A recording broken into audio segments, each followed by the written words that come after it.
Muy buenos días para todos y todas. Los saludamos desde el Salón Conferencias de la Casa de Nariño, donde miembros del Gobierno Nacional darán una rueda de prensa sobre los voceros de paz.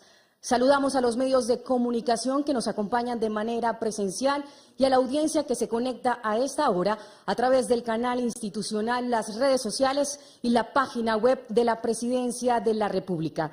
Iniciamos esta rueda de prensa con las palabras del ministro de Hacienda y presidente de la Comisión Intersectorial para la Promoción de la Paz, la Reconciliación y la Participación Ciudadana, ministro José Antonio Ocampo. Tiene usted la palabra. Ministro de Justicia, Néstor Osuna.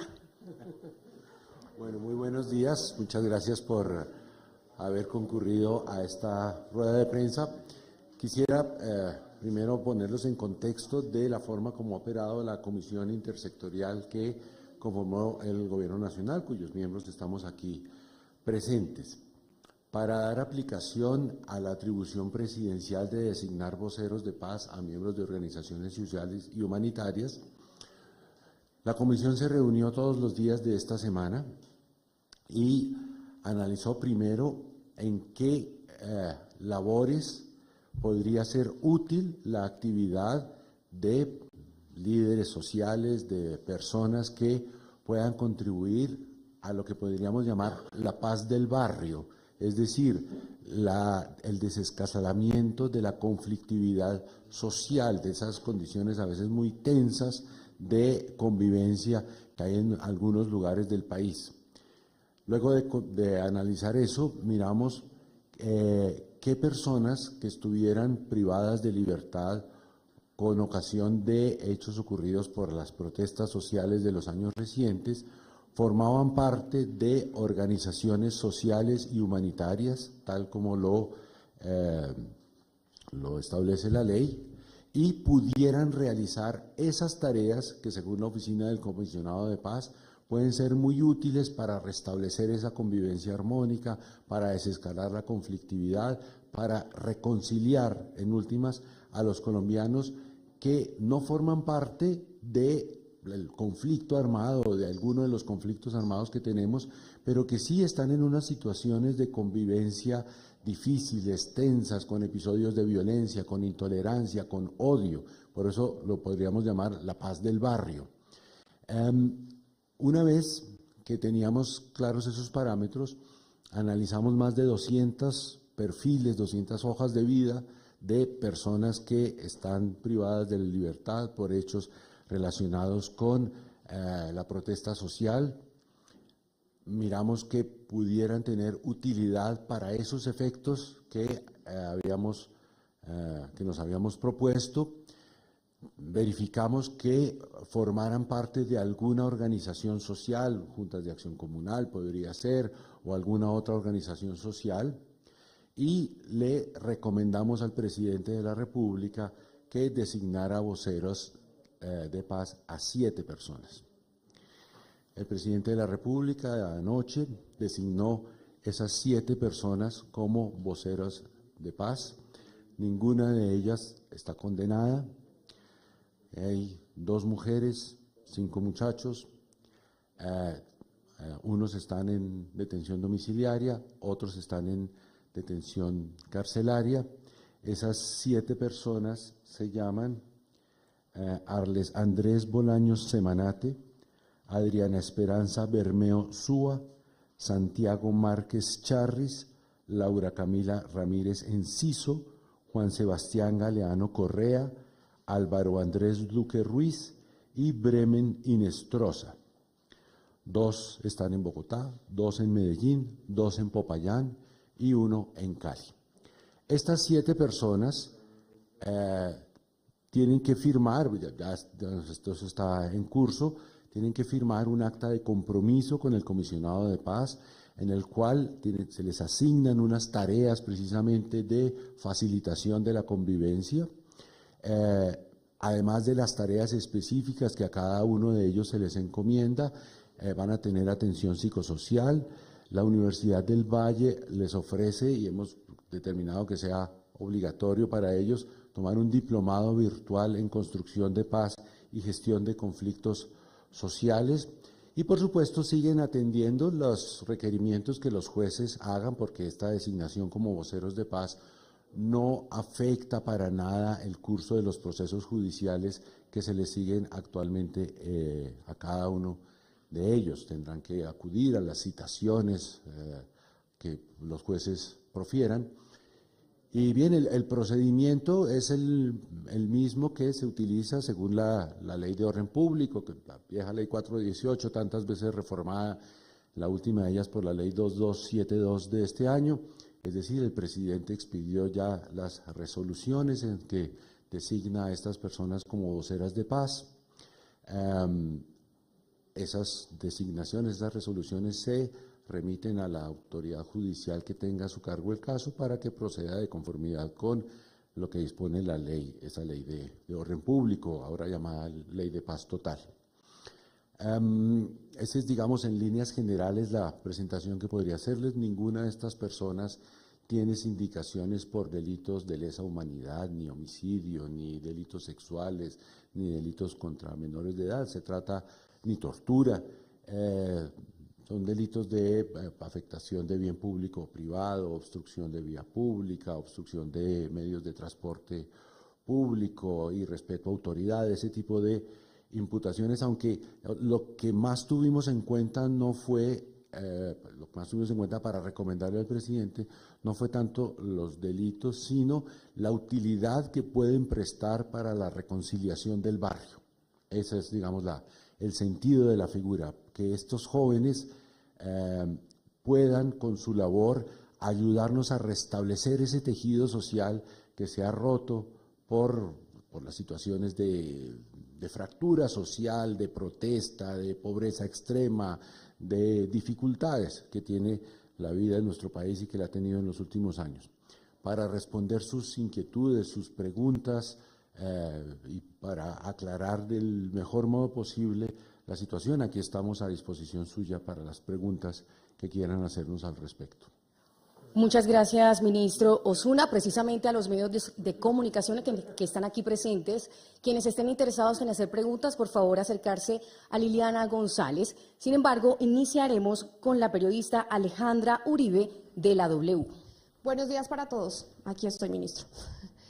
Yo quisiera, y para que la gente también entendiera, que podemos de pronto dividir a estos jóvenes en dos grupos, quizás, y usted me corregirá.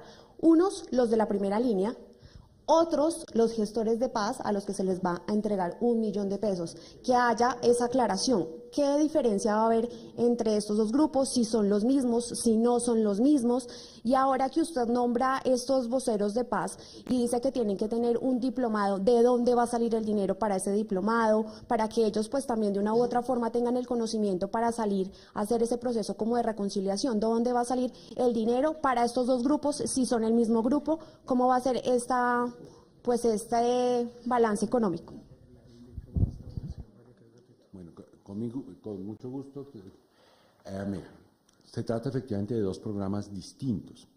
El presidente de la República anunció en días recientes un ambicioso programa de inclusión social, de reconciliación, y que está dirigido, ojalá, a 1 millón de jóvenes. 100.000 jóvenes. A 100.000, perdón, a 100.000 jóvenes. Esos jóvenes en paz no tienen ningún proceso penal en contra de ellos, no están involucrados judicialmente por hechos de la protesta social. Se trata de que a 100.000 jóvenes que por circunstancias, digamos, de pobreza, de exclusión que hayan padecido, se considere que están en riesgo de caer en la criminalidad, si ustedes me lo permiten. Y más bien, con esa política del gobierno nacional se les traerá hacia la paz para que estudien, para que trabajen, para que sigan, digamos, colaborando con sus familias, para que sean personas incluidas en la sociedad. Ese es un programa, digamos, de tipo de inclusión social, es un programa que no tiene relación con este asunto de la protesta social, ni se trata de personas que estén judicializadas, ni por ese estilo. Estos voceros, y es a ellos, perdónenme que aclare, a quienes el gobierno les ha ofrecido un subsidio, una remuneración para que estudien, para que desarrollen algunas actividades de trabajo. Estos voceros no tienen remuneración del Estado. Es cierto que al asignarles algunas tareas se les pagará la ARL, la afiliación pues, a riesgos laborales, pero no tienen remuneración por esas actividades. Ellos pueden conseguir un trabajo, por supuesto, y ojalá que lo consigan pronto, pero eso es ya asunto de su propia iniciativa. El programa de vocería de paz no incluye una remuneración para estas personas. En cuanto a de dónde salen los recursos para el diplomado, es una donación de la Universidad del Valle. O sea, la Universidad del Valle ofrece el diplomado y nosotros les hemos recomendado al presidente, y así lo ha dispuesto, que para ellos es obligatorio tomarlo. Muchas gracias. Seguimos con la periodista Ingrid Soler de Red Más. Bueno, estamos en directo para Red Más Noticias. Sabemos que son 203 los miembros de la primera línea. Este es el primer paquete. ¿Cuándo se conocerían los demás miembros que estarían cobijados bajo ese título de voceros de paz y que saldrían en libertad, pues cumpliendo la solicitud del presidente de que fueran antes de Nochebuena? Bueno, muy buenos días. No, son un poco más, son 283. Realmente esa es la cifra exacta de los casos que estudiamos en el comité. Este es un primer, digamos, estudio, una primera fase, pero pues no tenemos, digamos, fechas exactas ni números exactos. Esta es una comisión que seguirá integrada, seguirá trabajando, digamos, por unos meses más, y en cualquier momento que el presidente considere que debe usar esta facultad, pues la comisión tomará las decisiones que correspondan. Pero ni tenemos fechas, ni tenemos números, simplemente esta es una facultad presidencial que además está en la ley y que está además durante todo el periodo presidencial. Pero permítame, porque yo creo que debemos aclarar que no se trata precisamente de primera línea. Es sobre todos los que están privados de libertad en virtud de la protesta social.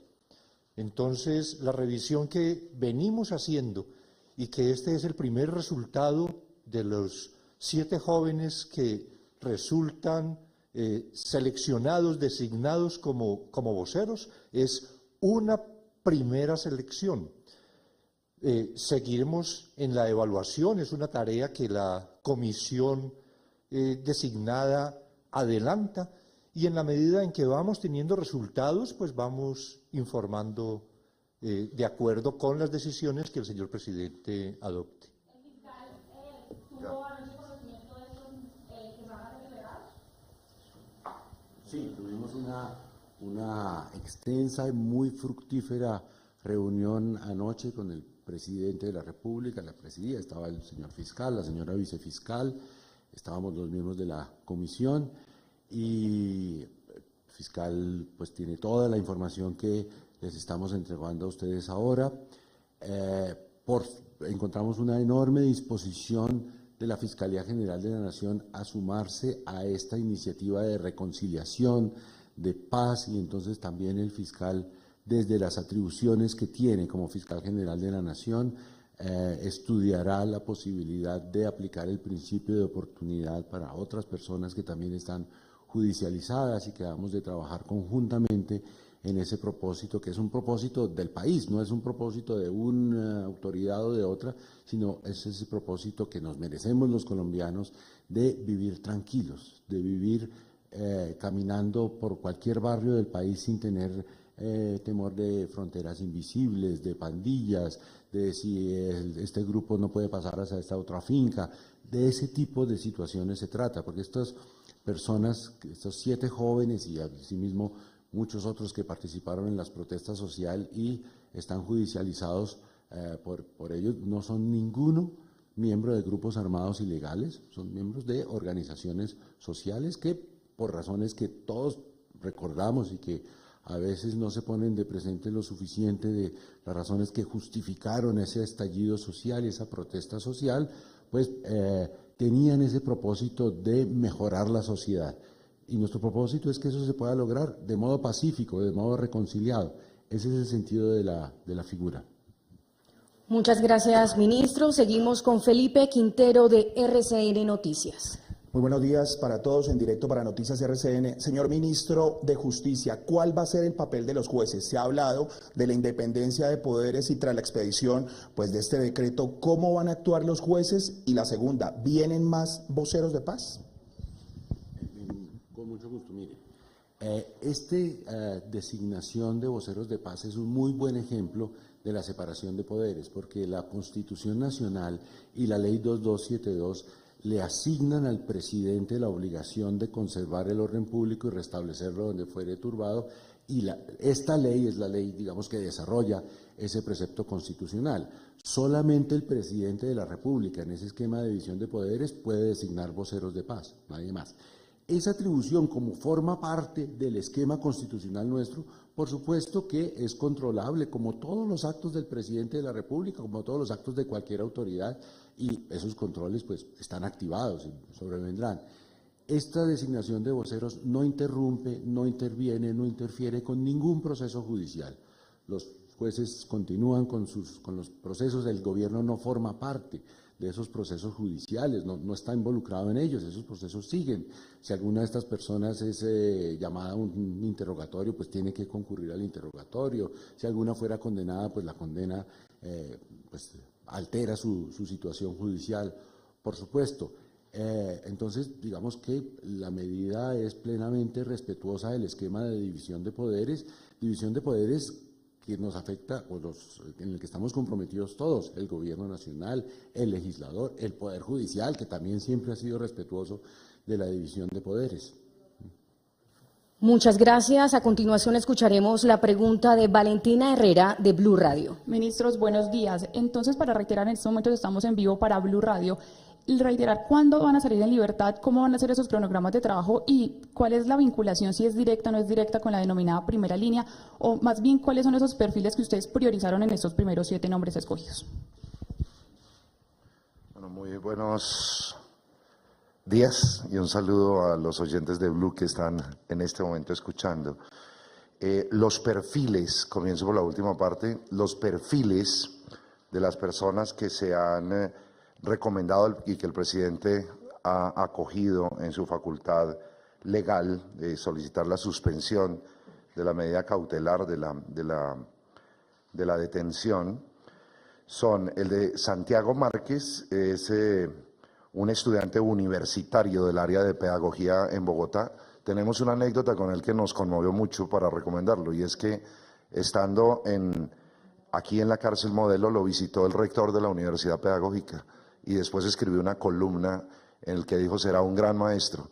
Es un joven que se dedica a la pedagogía, a enseñarle a los demás, e incluso en la cárcel donó sus libros, los que llegó para leer, porque es básicamente académico. Todos muy jóvenes en general. Arles Bolaños es un líder indígena, está en detención domiciliaria, nació en La Vega, Cauca.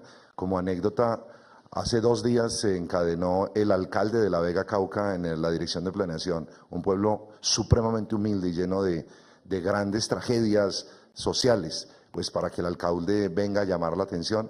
De hecho, el Ministerio del Interior ha estado con el alcalde de La Vega todos estos días ayudándole porque él viene a reclamar recursos para trasladarlo. Ese es uno de los muchachos que nació en ese entorno y que, clave, está en detención domiciliaria. ¿Qué significa que está en detención domiciliaria? Que ya un juez valoró que no es un peligro para la sociedad, que no hay riesgo de que se huele, que no implica ningún tipo de peligro para el proceso judicial. Es decir, aquí los que están en detención domiciliaria son 3 de los 7, y en ese caso de los 3, ya los mismos jueces de la República han señalado que no son riesgo para la sociedad y por eso les permiten estar ya en su casa. De tal manera que la medida en este caso es solicitarle al juez que pueda trabajar, que pueda salir de su casa, más que la liberación porque está en su casa.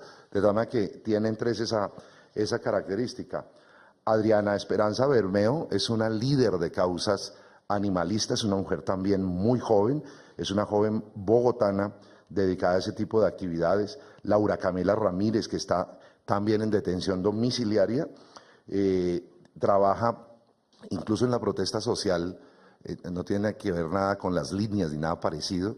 Era una joven que lo que hacía era prestar servicio y apoyo médico a las personas que estaban sufriendo algún tipo de herida, en fin, y trabajaba en las misiones médicas. Juan Sebastián es un galeano, es un artista, también está en detención domiciliaria, muy joven, nació en 1999 y estaba estudiando en tercer semestre de informática.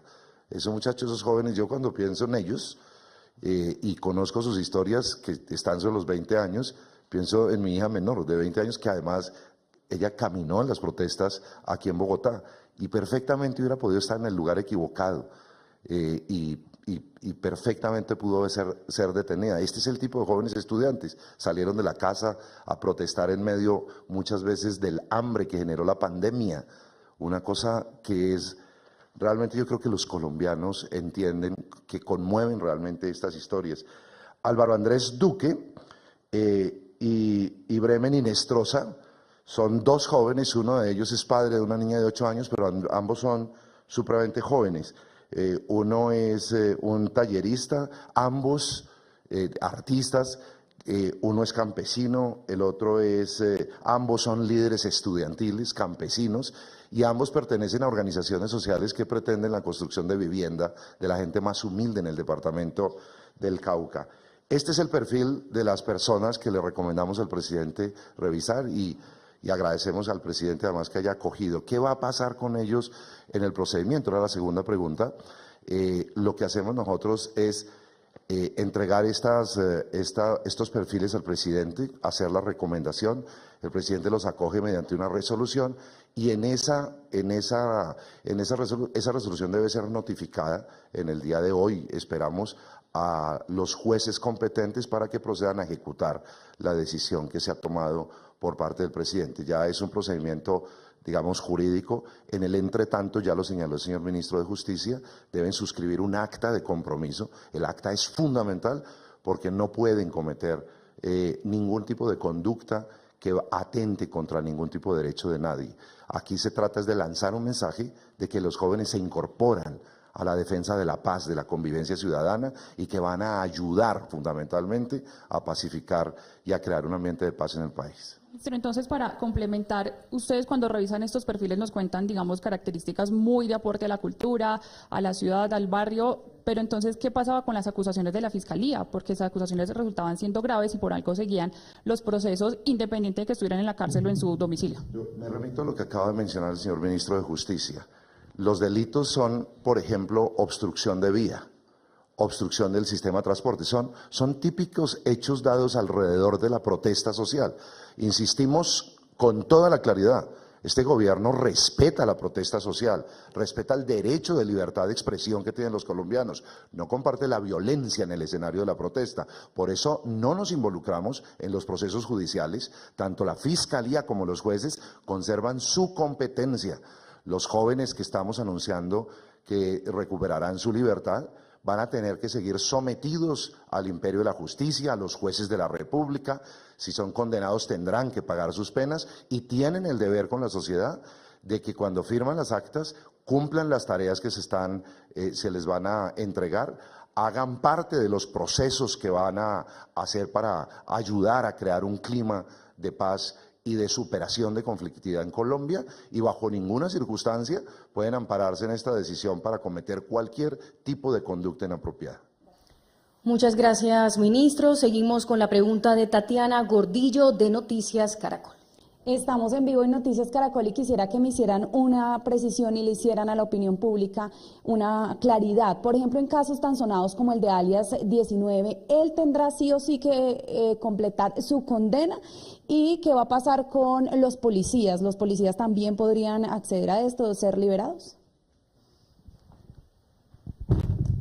Respecto de alias 19, no hubo ninguna valoración. Se trata además, como hemos dicho, personas no condenadas. La posibilidad de aplicar una figura semejante a miembros de la Policía Nacional es algo que está en evaluación.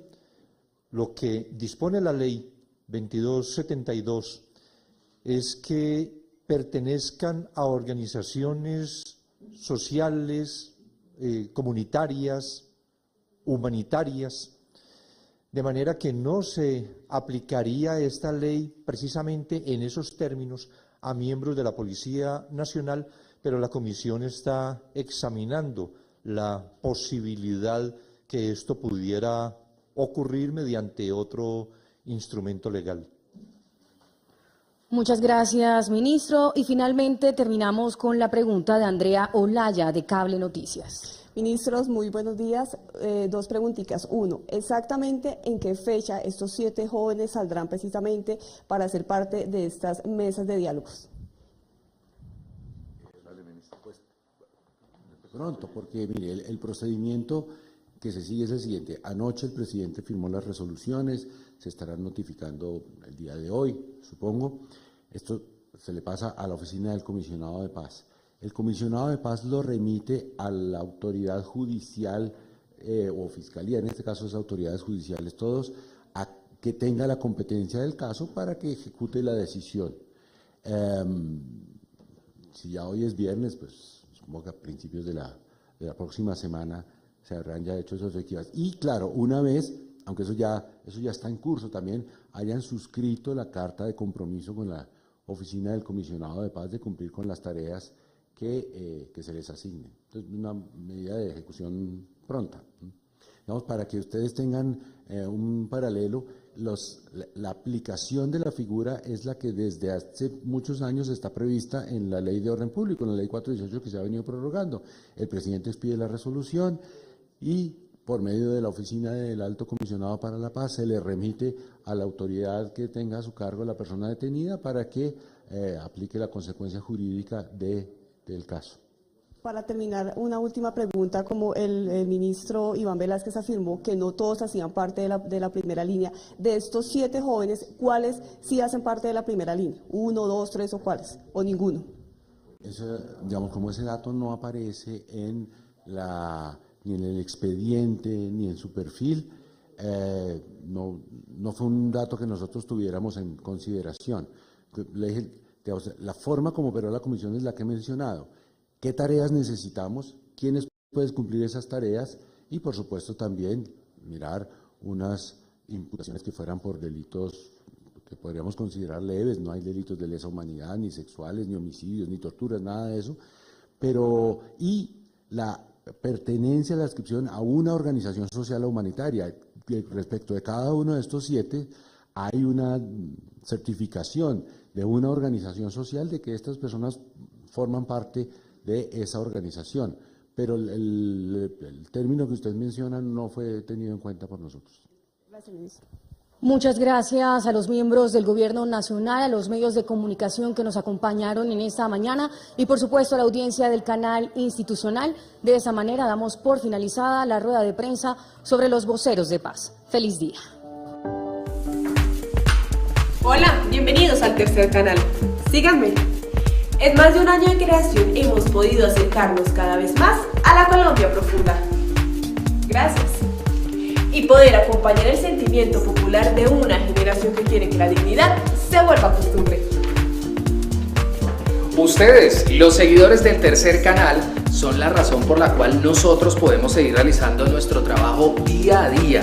Gracias a sus aportes a nuestras líneas Nequi y DaviPlata, podremos seguir llegándole a millones de colombianos la información de nuestra agenda alternativa. Y recuerden suscribirse a nuestro canal de YouTube para recibir todas las notificaciones de nuestros contenidos. Somos el Tercer Canal, la voz de los que no tienen voz.